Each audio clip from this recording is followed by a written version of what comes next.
Hi everyone, with you as always TimFilm, and in this video we're going to take apart the movie John Wick, Chapter 4. It's a very interesting movie and I was very impressed by it.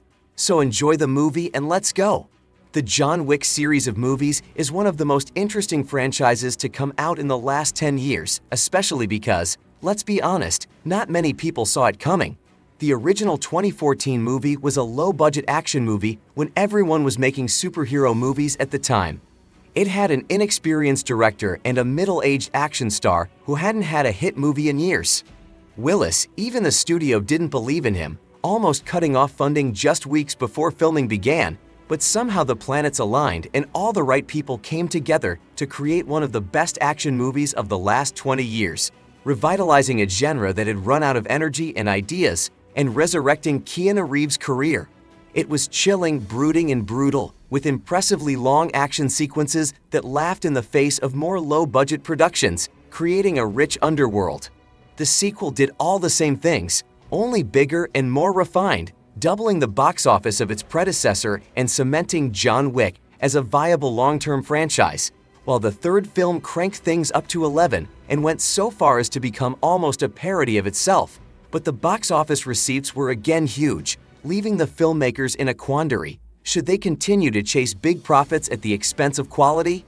Anyway, you're not here for box office speculation, so put on your bulletproof business suits and let's get this movie done. The movie takes place sometime after the events of the third movie. John Wick is now recovering after being shot multiple times at close range and thrown off the roof of a 6-story building because he was hit by a bullet. The problem is that he's still excommunicated from the High Table, the governing body that controls assassins around the world, so naturally he does what John Wick does best and kills the leader of the High Table.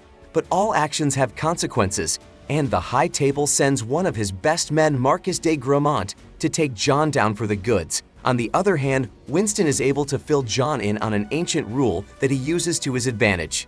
An ancient rule that he can use to his advantage. If he challenges the Marcus to a one-on-one duel and wins, his excommunication will be lifted and his freedom restored. Now that's lucky. Let's assume he didn't tell them about this rule in the previous movie because that would have been pretty useful.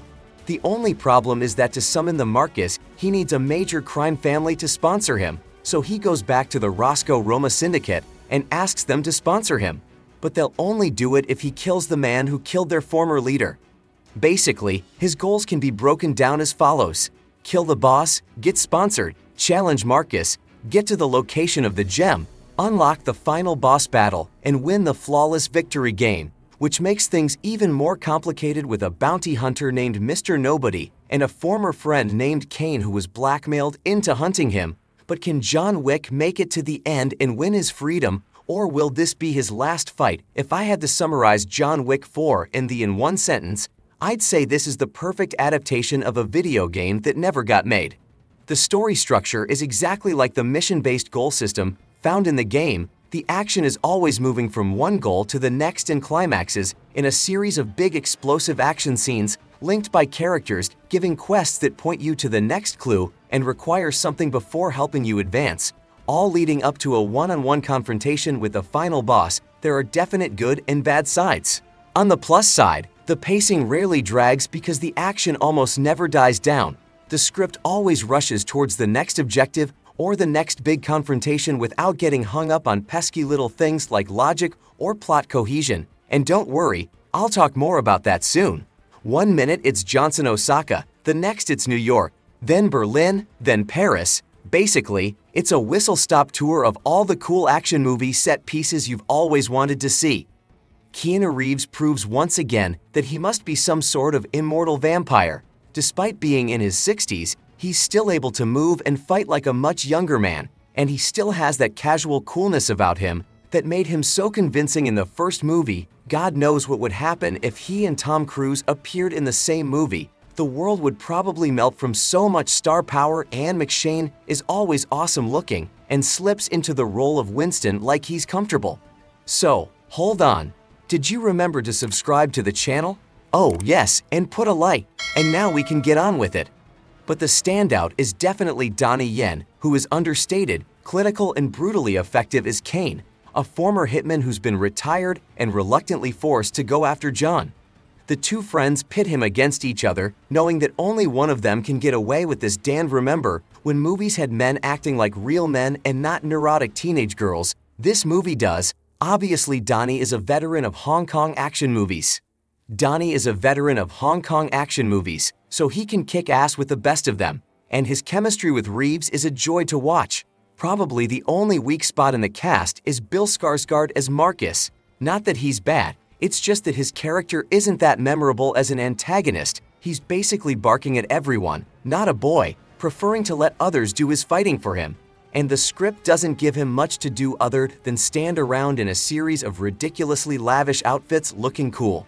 The fantasy of the movie takes us from ultra-modern luxury hotels to dingy industrial German nightclubs to lavish European palaces and towering Gothic churches, all very cool and stylish, and I can't fault the movie for trying to give us an epic adventure through the world. The world of High Table is a world of elaborate rituals and aristocratic titles, and it's also so far removed from that first film, Rough and Ready, that it becomes quite difficult to reconcile the two films. This brings me to the critical part of my review. Dear viewer, as much as the video game style or script helps to keep the plot moving forward, it also brings its share of problems if you start thinking about it too much. Building a world around a high table with all their lore and ancient rituals is all very well, but there's a big difference between gradually learning more about a mysterious organization and just straight up inventing new rules to do what's necessary for the plot. I'm not kidding that in one John Wick movie, at least 6 cars are hit at high speed, thrown down 222 flights of stairs, stabbed multiple times, thrown off a 50-foot ledge onto a concrete floor, and hit a steel beam on the way down, shot 3 times without protection.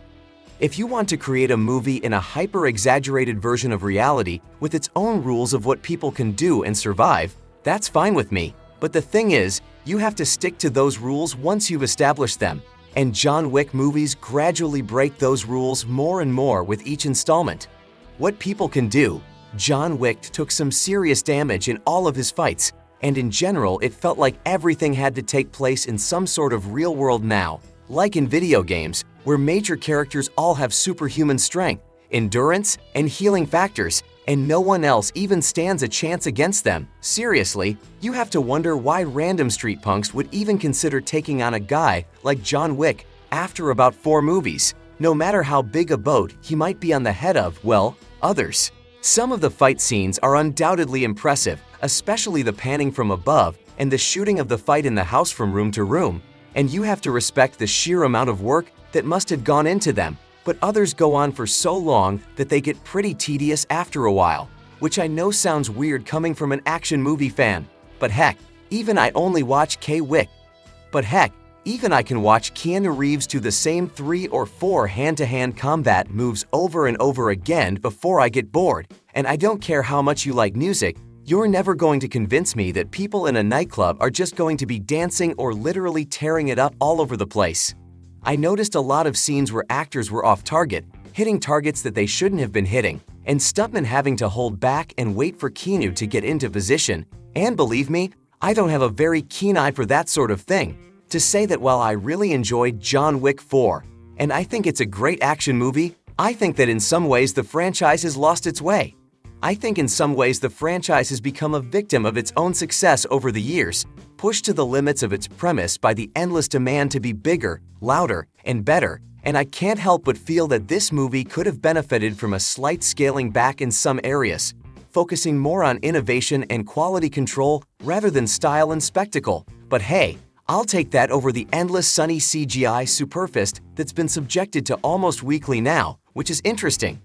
What is interesting, however, is that the movie is absolutely dominating at the box office, performing far better than the studio expected, and at a time when the tired and tattered superhero genre seems to be either complete or unchanged. It seems that we may be witnessing the beginning of a cultural shift in Hollywood, a return to the smaller, more mature, and easier to produce action movies that the John Wick series helped to revitalize. And if that's the case, that's all I have for today anyway. Now go away. Thanks for watching this series to the end. Leave your thoughts on the movie in the comments, and I'll see you in the next video.